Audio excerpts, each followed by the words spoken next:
से बोली छठी मैया की।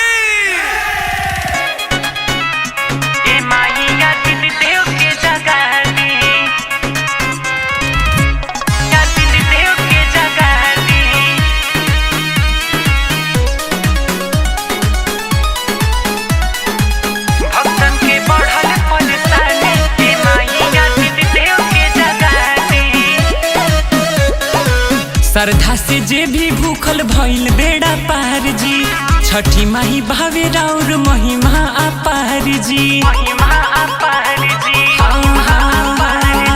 श्रद्धा से जे भी भूखल भइल बेड़ा पार जी, छठी माही भावे राउर महिमा अपार जी।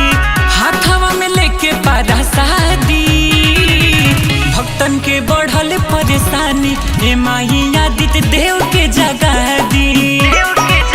भक्तन के बढ़ल परेशानी ए माही आदित्य देव के जगा दी।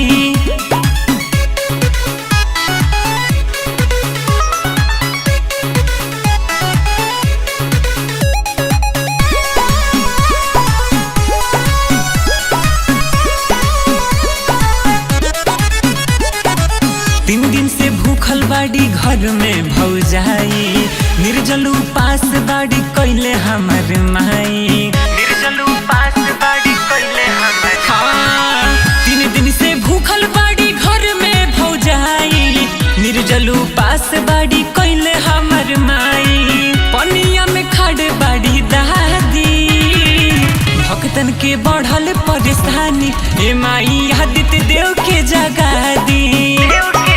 भक्तन के बढ़ल परेशानी ए माई आदित्य देव के जगा दी।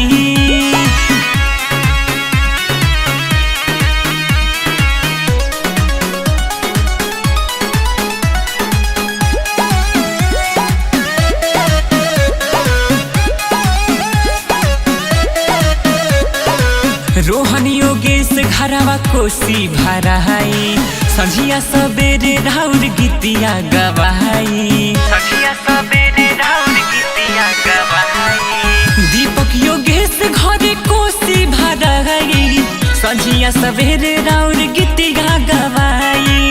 शिवम भी अर्जी लगा दी, भक्तन के बढ़ल परेशानी हे माही आदित्य देव के जगा दी। भक्तन के बढ़ल परेशानी ए माई आदित्य देव के